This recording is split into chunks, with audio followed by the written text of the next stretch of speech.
has ever gotten to her brain. She's just operating solely, she's a medical miracle of how she could still put words together without thinking.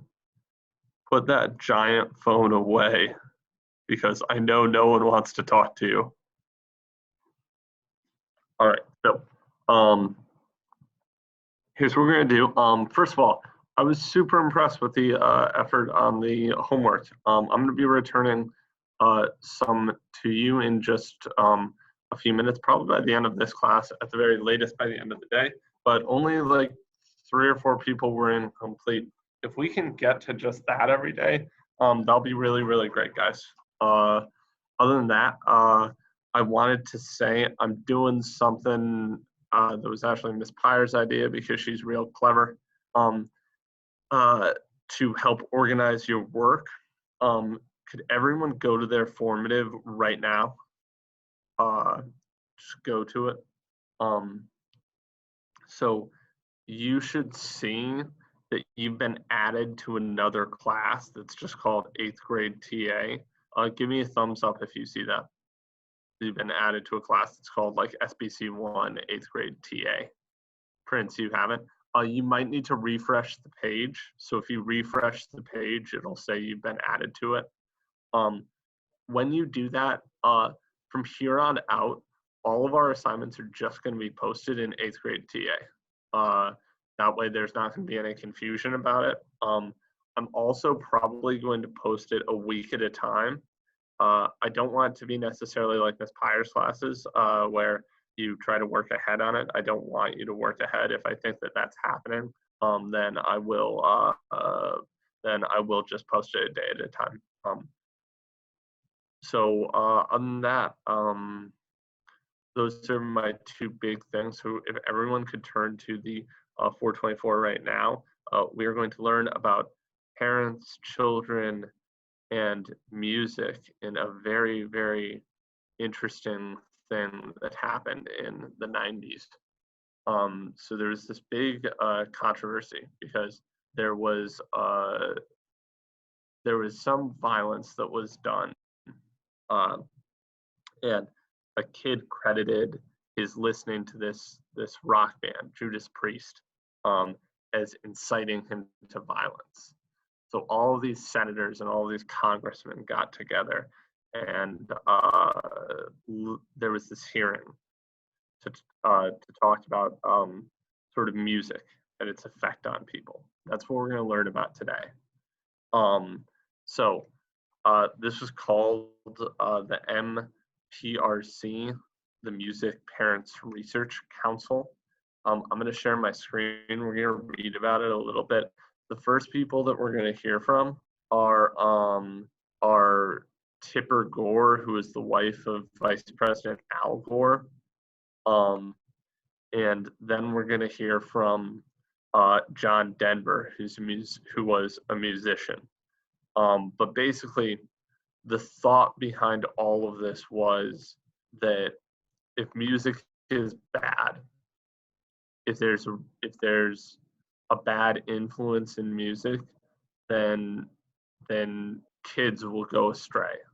So we need to keep kids from listening to certain music. This has been used a lot. Like whenever you buy rap, whenever there were rap albums to buy, the reason that you have like mature or explicit or anything like that did not exist when I was young. That was not a thing. That existed after this hearing. But basically, I think it's interesting for you guys because it deals with an issue that is near and dear to your hearts of do you have the responsibility and do you have the capability of experiencing all of life, or is there some life that you should be protected from? Because that's what's really fundamentally in question here. So first we're going to hear from Susan Gore, or Tipper Gore, and Susan Baker. They are for the suppression of music, or the censorship of music, however you want to say it. And then we're going to hear from a guy named John Denver, it was funny that he testified because he was a really he did not make offensive music in any way, but he just really believed in having freedom for people to listen to whatever they liked in terms of the music that they wanted to hear. So we will have let's have Kiara read this first one, and then just chat me as soon as you have an idea on this, okay? So I'm sharing my screen, Kiara. It should be right in front of you. Sorry, it might not be yet. Give me just a second, Key. Here you go. Okay. So let's start with this. The Parents Music Research Council, the PMRC. Representatives of the PMRC approached Congress to propose a system of labeling records containing content that they considered inappropriate or damaging to underage listeners. Some of the testimony is presented here. Actually, Tiara, before you read, I want to hear opinions on this even before we get started. So, Kiara, I know that you're big into like dancing and also big into music. What are your thoughts on this? Should some music be banned, or does some music hurt kids? What you said? I said, should some music be banned, or does some music hurt kids? Is there any type of music that's inappropriate to listen to? Sometimes rap. Yeah, but sometimes so basically, R&B. Kiara, yeah, as the question here is, these parents thought that basically there was music that was harming kids when they listened to it. Do you have any thoughts about that right away, or does anyone? I'll take any hands or any opinions that we have on it. What do you think, Kiara?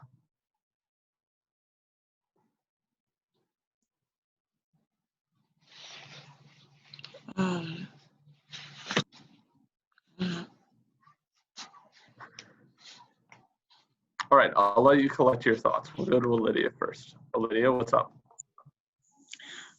For me, I think people should be able to listen to whatever type of music they should, because for me, it's more about what the message they're trying to send. So for me, I'm really open about this. I listen to rock music, and some people may think that it's demonic, but like, you really shouldn't judge a book by its cover. You really shouldn't judge a book by its cover, because like, what if they're trying to send like a deeper message in it? Like, for example, Kaylin, you had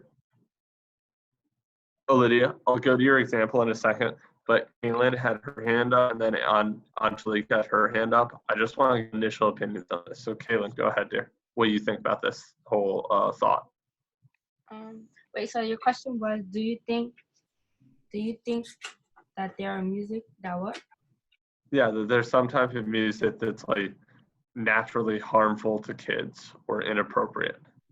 I don't think it's harmful, but it just makes kids grow up faster or mature quicker, because like, for example, if they say something in a song and they don't know what it is, like, you're gonna search it up or you're gonna wonder what it is, and then once you learn, you're gonna keep learning different stuff that you shouldn't know. Not that you shouldn't know, but like that you wouldn't know. And it depends. It also depends on like what age Yeah, I mean, you're talking about. I think that it's a complicated issue. I just want some initial thoughts on it right now. I'm going to go to Jason, then I'm going to go back to Olivia, then I'm going to go to Angelique. So Jason, what's up, buddy? Oh, I felt like, yes, some music can be harmful towards kids and certain age demographics, like 5 to 7, like music with a lot of curses and like adult themes. I just feel like they shouldn't be listening to it, because like it has an effect on them that makes them, like, while everyone else is listening to music that is appropriate for their age, and like if they are listening to that type of music, it makes them feel like they're above everyone else. And on top of that, they hear the curses in the song and they think, and then like when they say it like on purpose to annoy you because they know they're not supposed to, and then they go ha ha ha ha, look at me, ha ha ha. Okay, I get what you're saying. Yeah, so there might be a purpose, there might be a lyrical purpose to it. I understand what you're saying. So let's play this out because I think that there are a lot of opinions on this. So let's hear what both sides have to say. Angelique, I said I'd go to you, so I will. I want your opinion before we start, okay? So unmute yourself. You're unmuted, dear. You just need to hit agree, please. Okay. So I feel like, yeah, right now. Okay, so basically, I feel like some music can be inappropriate, but some music can also be kind of like experimental in a way to know your personality. But I'd say only music with explicit lyrics are like really inappropriate because, you know, just like you're a kid, like why are you listening to that stuff for? But overall, I feel like it shouldn't be banned because it's just music. It's a form of expression. Right, so, and so on this, I think that the question is this, and I think that it's really interesting for teenagers, so for you guys. So we agree that like there is some music that's we could consider inappropriate, or you use the word explicit. The word obscene has been used before. This all started with Judas Priest and also a rap group called 2 Live Crew, which again, by today's standards, their lyrics were relatively tame, but they were out there at this point. But I think that the broader question that we have is who gets to determine what's inappropriate? Like, do I, as your teacher, get to say you can't listen to that song that you really like? Does any adult? Does any child? Who, like, what makes something naturally inappropriate? Jalissa, I'll let you speak, and then we have to get to the actual reading so we hear about it. And then Deb, you'll be the first one after, okay? Go ahead, Deb. Go ahead, Jalissa, rather. I think that it's more of not the music is inappropriate, but the way that children take it and the way that we think of it and how we grow up and the people that we are raised by. Yeah, I think that has a lot to do with it. And again, like, here's the thing that I want us to think of. Here's the thing that I want us to think of as we go forward.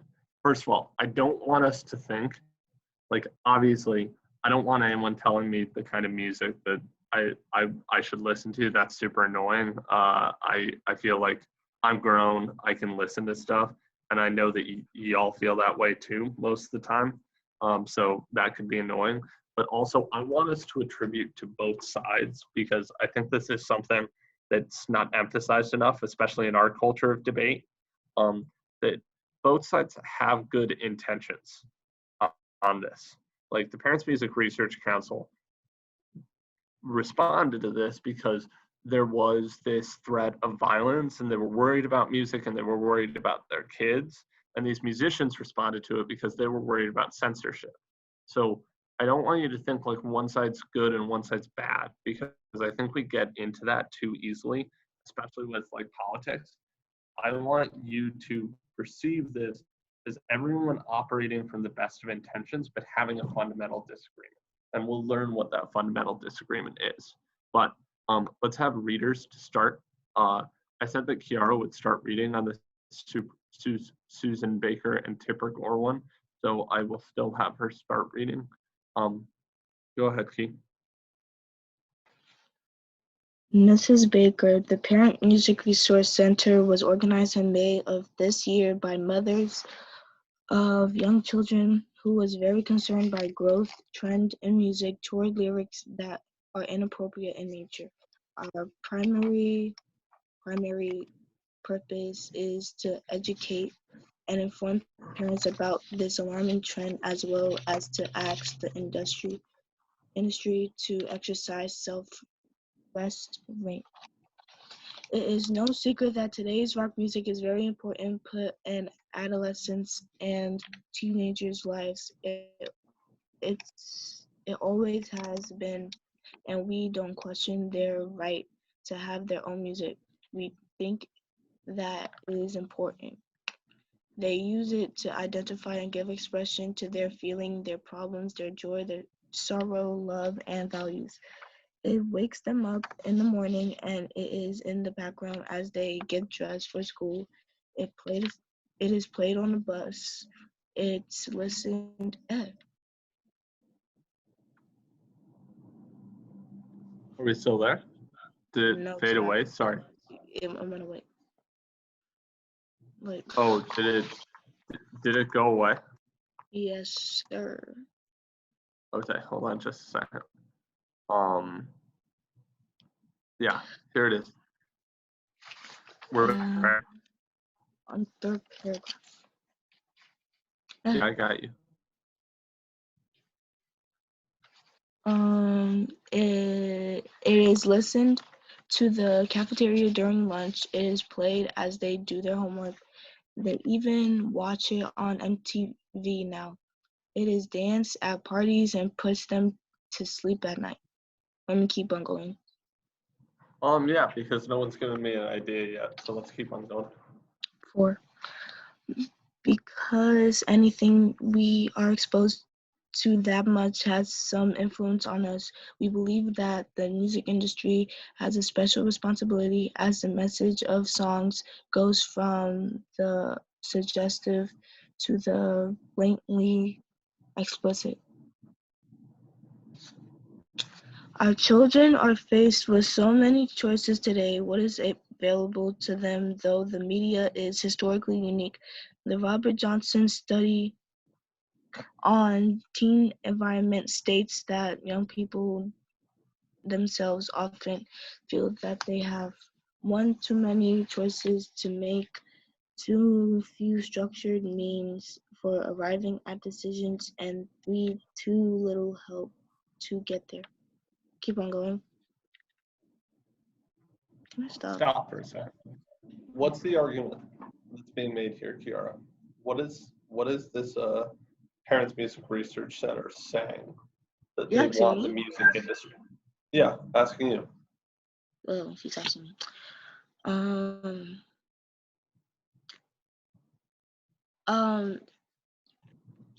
think she's trying to make a point how music is, I think, a little too appropriate to listen, especially when children listen to it like a lot during the day, I think.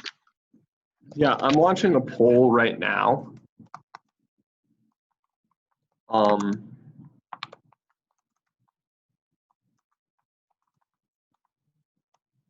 So what she's saying is that the music industry itself, it needs to take responsibility for its actions. Like, if something's blatantly inappropriate, we shouldn't be having that. And I think that there is a little bit of us that can agree with that, right? We can say on this, like, okay, obviously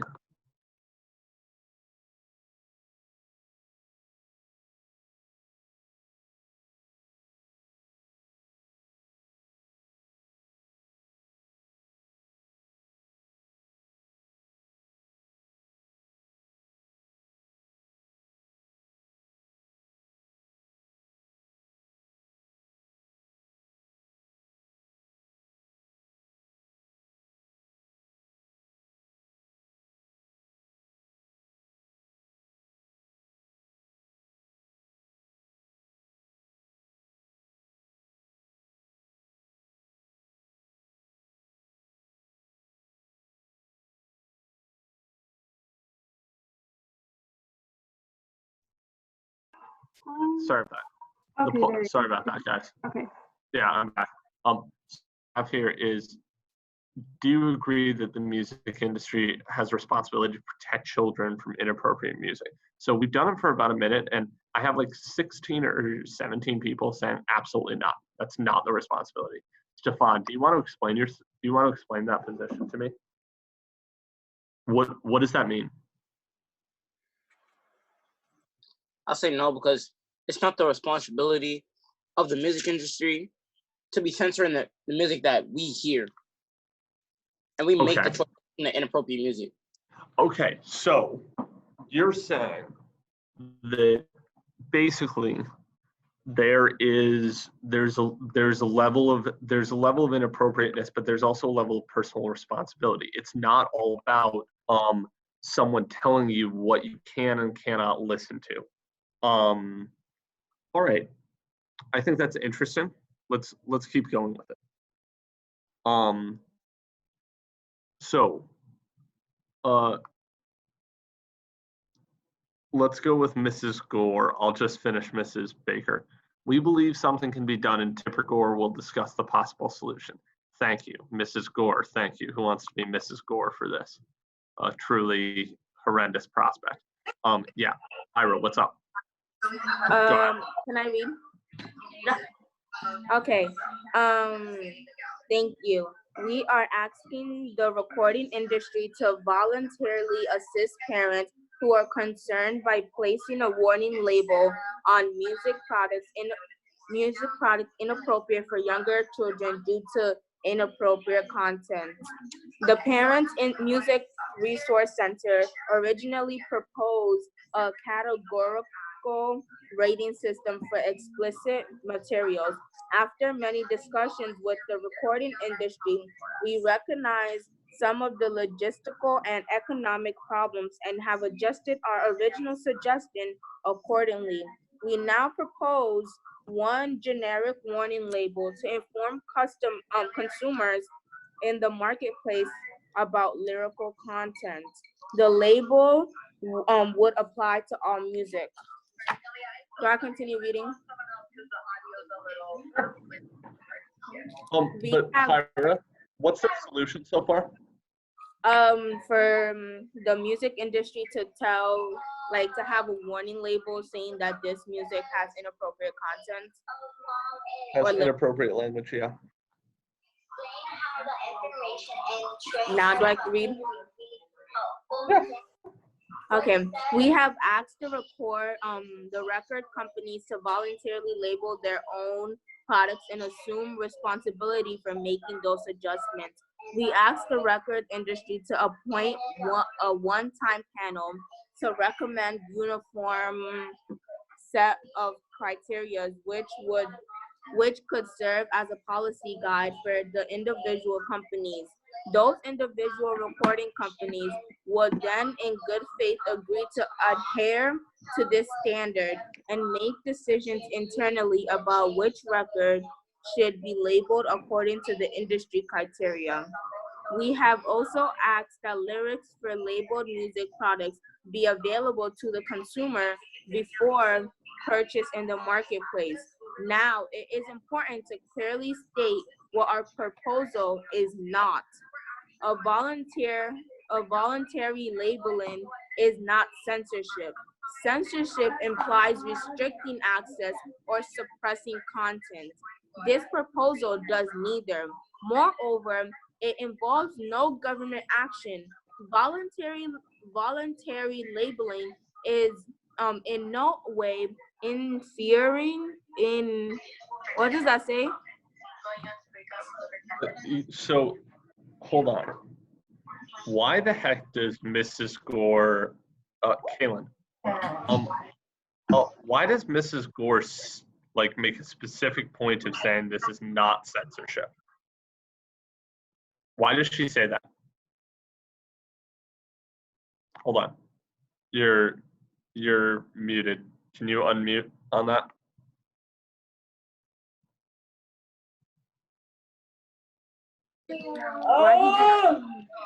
Why did you unmute me? Sorry, I didn't mean to unmute you. I meant to unmute Caleb. So Caleb, why does she make this point that this is not censorship.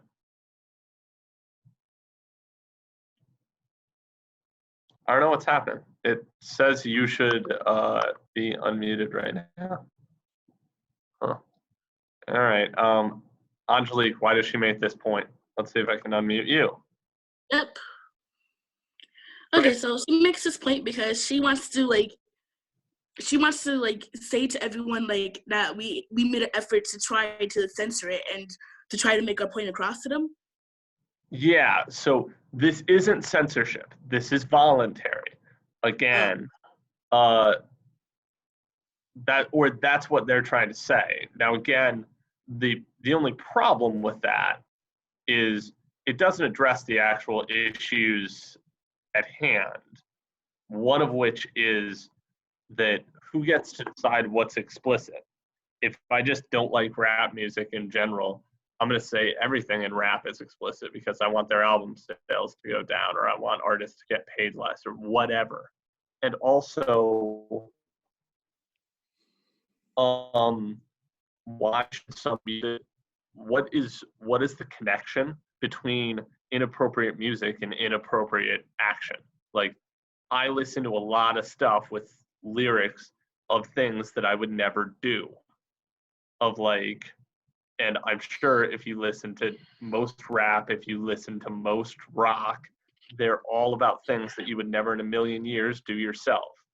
But does that mean that I'm likely to go out and do those things? Where's the connection? How does that apply? Or is it something that I can just enjoy?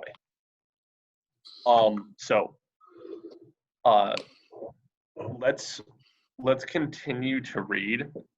I just wanted to focus primarily on that piece that she says it's not censorship. I'm going to read the John Denver portion.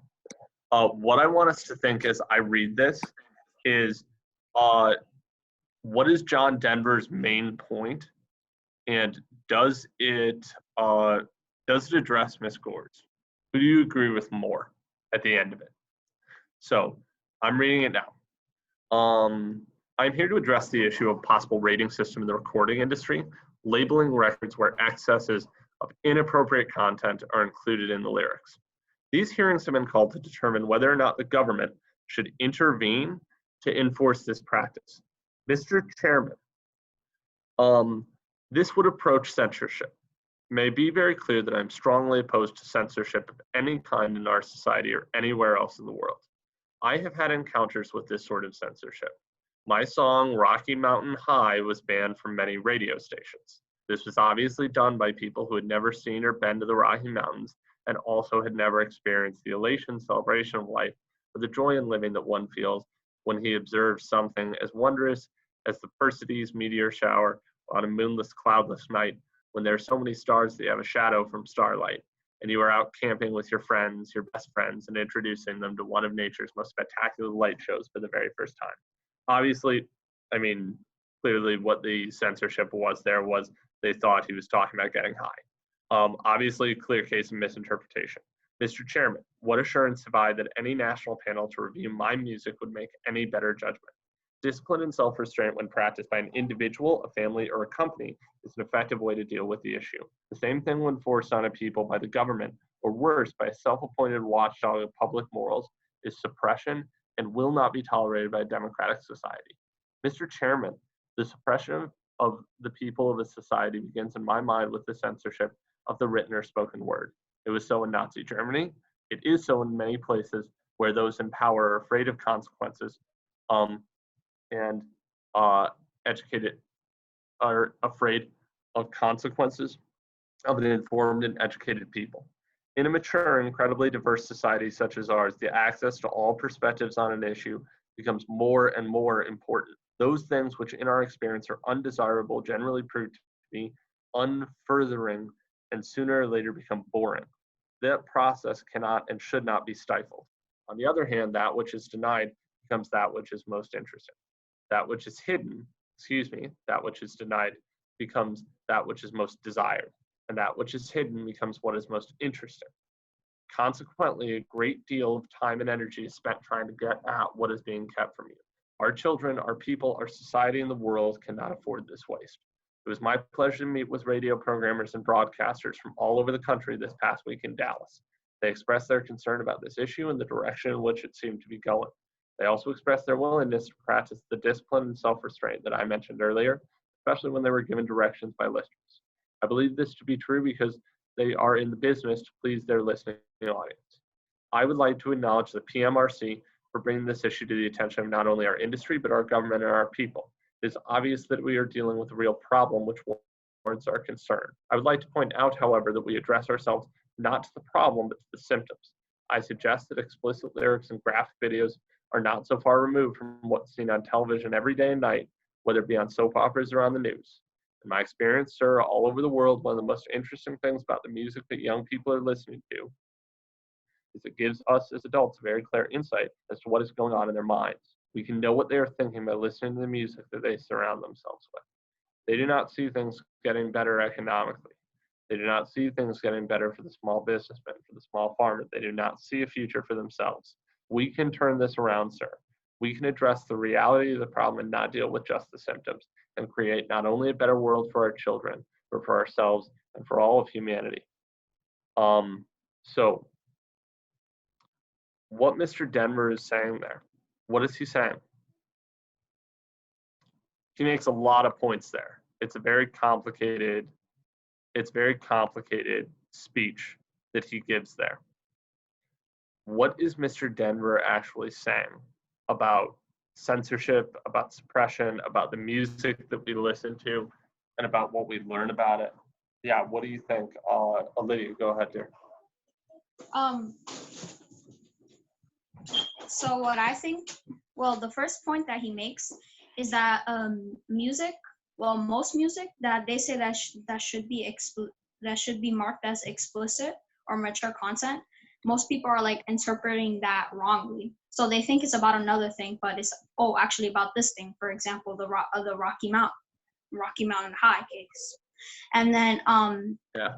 And then he also goes to the point about censorship and freedom, where like basically if you do this, there's not really a sense of freedom because you're not expressing yourself fully to the world. You're like hiding stuff from people, and then like they deserve to know, like they deserve to see what you have. Like you shouldn't hide yourself from other people just because it's considered mature content and such. And then also sure. So third point so let's go into this a little bit.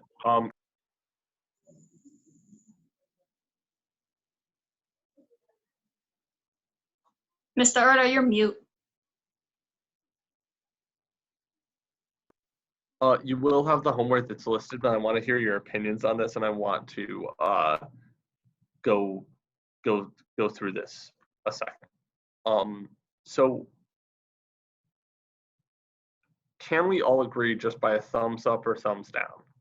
There is some material, whether it's music, whether it's in film, whether it's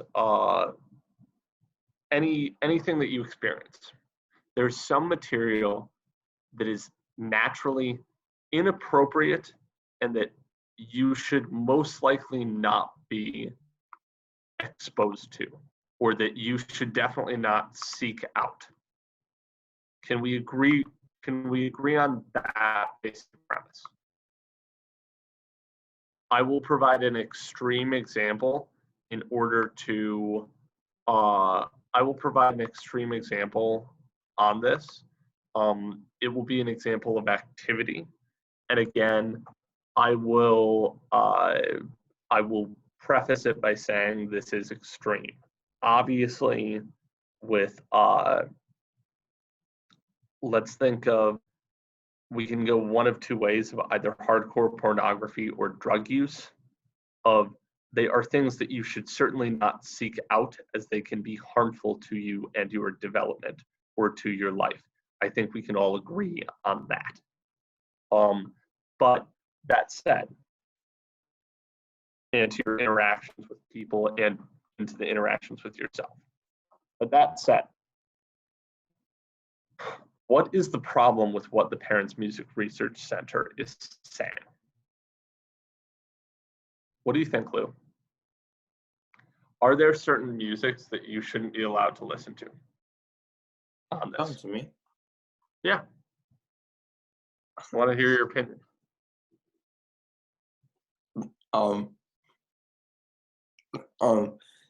Yeah.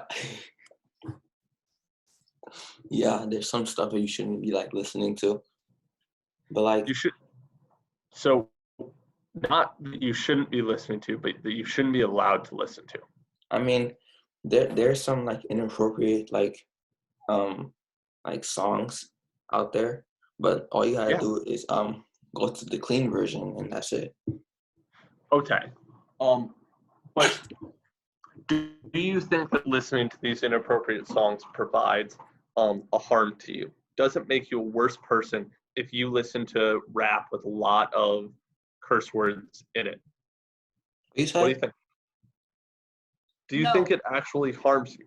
Does it make you a worse person when you listen to a rap with a lot of lyrics in it? No, it just depends on how you interpret it. Prince, what do you say? I said no because it's still music, right? Everyone likes music.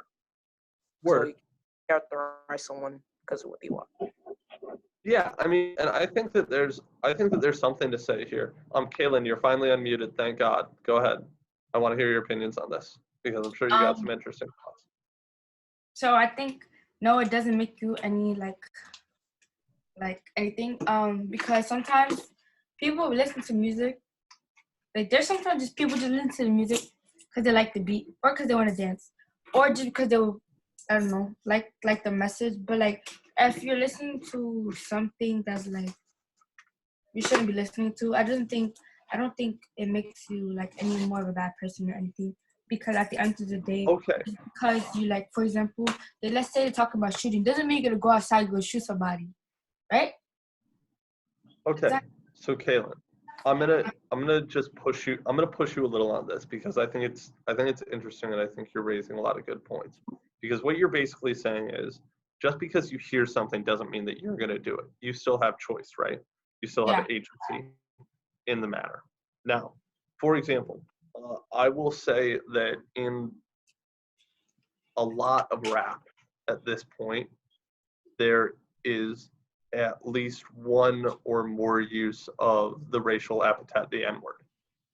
I would say that was, we can all agree on that with most of the rap that we're listening to. So does it make you more likely in your life, in actual conversation, when you're speaking with people of color to use that language and find it appropriate? What do you think?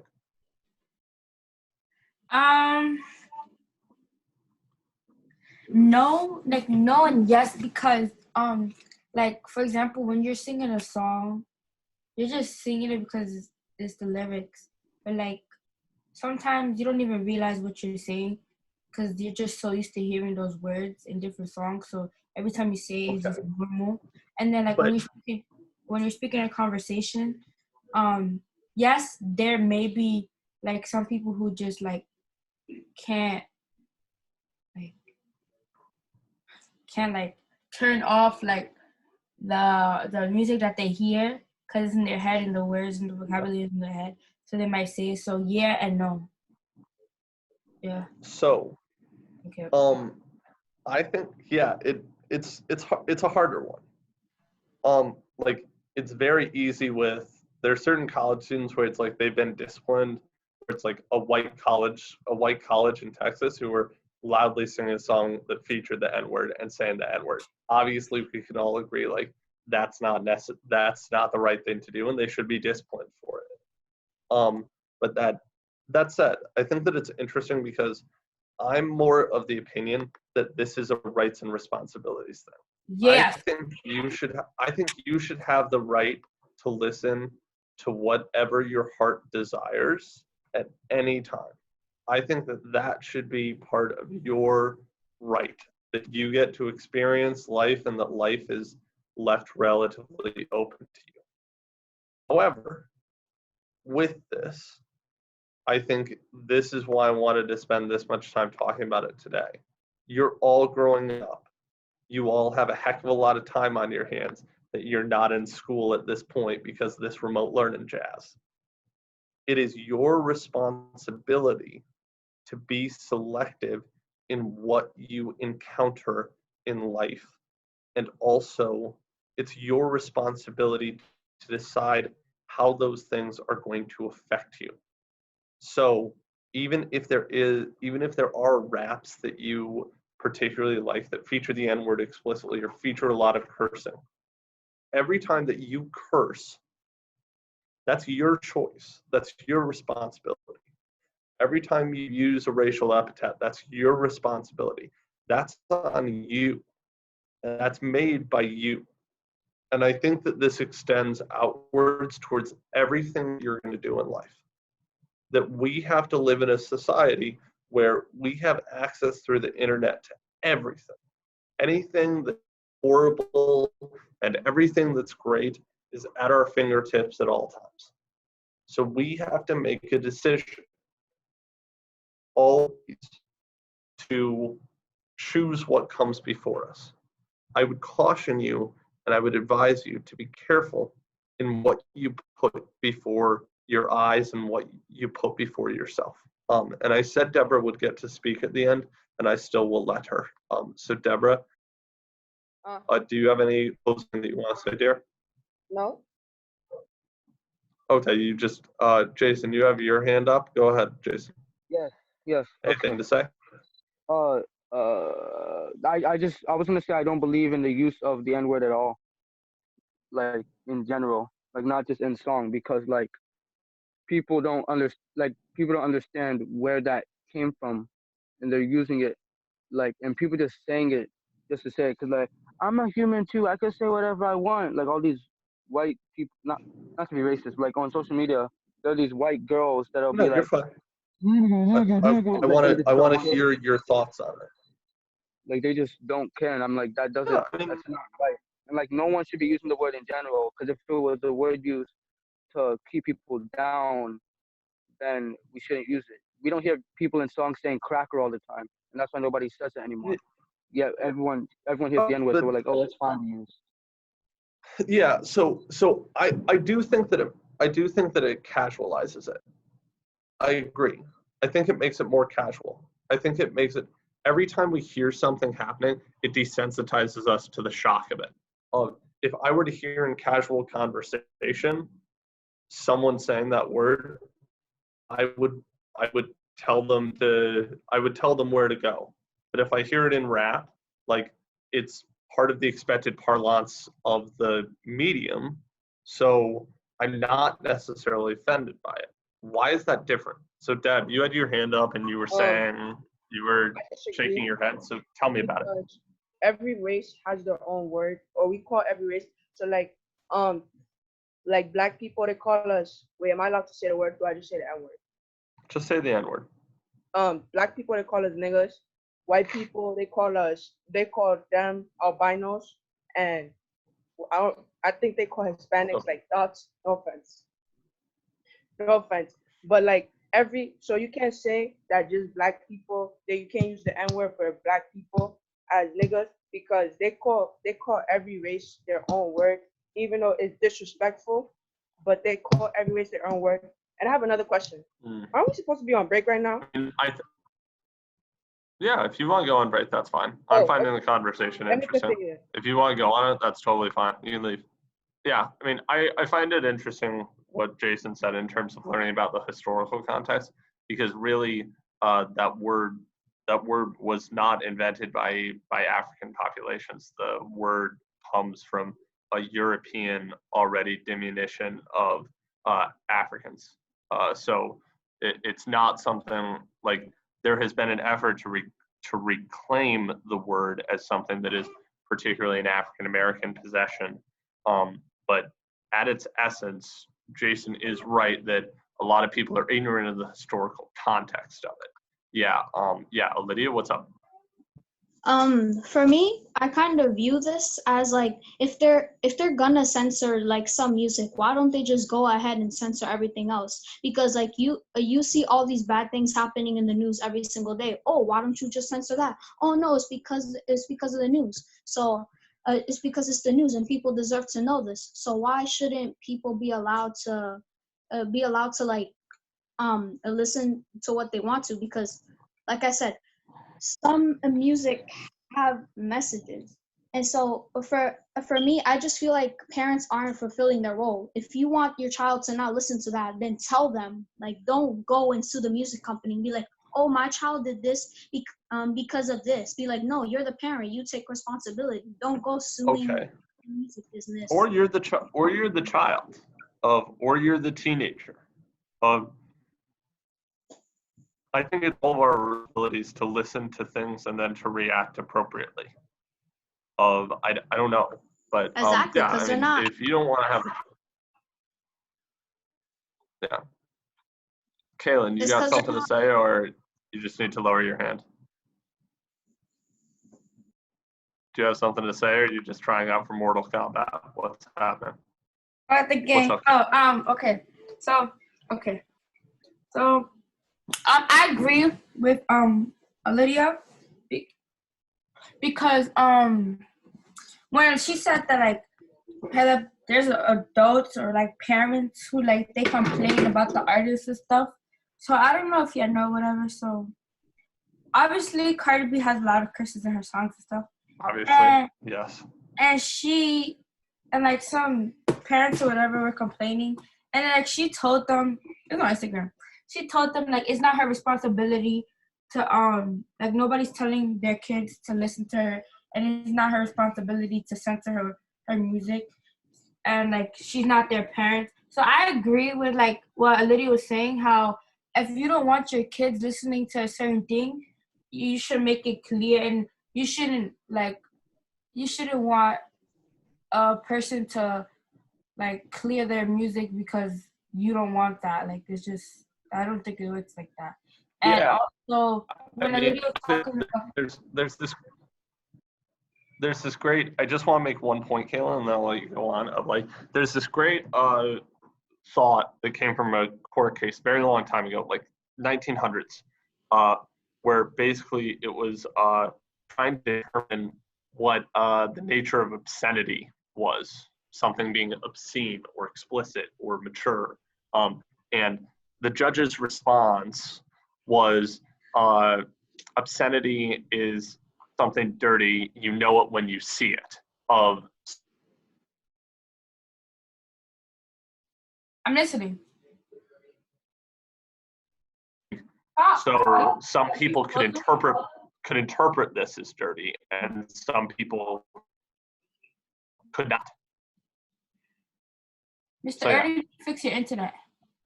Yeah, did I freeze out? Sorry. What I said was that there's this famous definition of obscenity, that obscenity, you know it when you see it. So I think that part of the conversation is also who gets to define what is obscene, and who gets to define what the connection is between, say, listening to rap with obscene lyrics and then acting upon it, or how it affects our brains, how it affects our thought processes. Mm-hmm. Yeah. When Lydia was talking about the news and stuff, I think that's a great point. Like, the news is not censored, and like they show videos of like things that are happening that in reality kids shouldn't be seeing because that's like traumatic. That's also the same thing as music. So if they want to censor music because of have to censor music for kids or whoever because it's explicit, it's the same thing as the news, and they don't censor that. Yeah, so why would we be allowed to see the entirety of life in one context and not the entirety of life in another context? Yeah. Why is it different when the expression is artistic as opposed to the expression trying to be journalistic? Lydia, you're unmuted. That everyone's unmuted because there are very few people here now. So if you have any thoughts, just chime in. I'll keep this open as long as people still have stuff to say on it. Or if you guys want to take your break, that's totally fine too. I also wanted to agree of what you said, the connection between the rap, like just lyrics in general, and then like violent influences. I don't think like what you said is basically your decision at that point, and also kind of like your mental state and other stuff, because they're not literally telling you to like go shoot up somebody in the lyric. They're not literally telling you, oh, go murder somebody with them, or go kill you. Life Can is you bad. go sit down? Hey.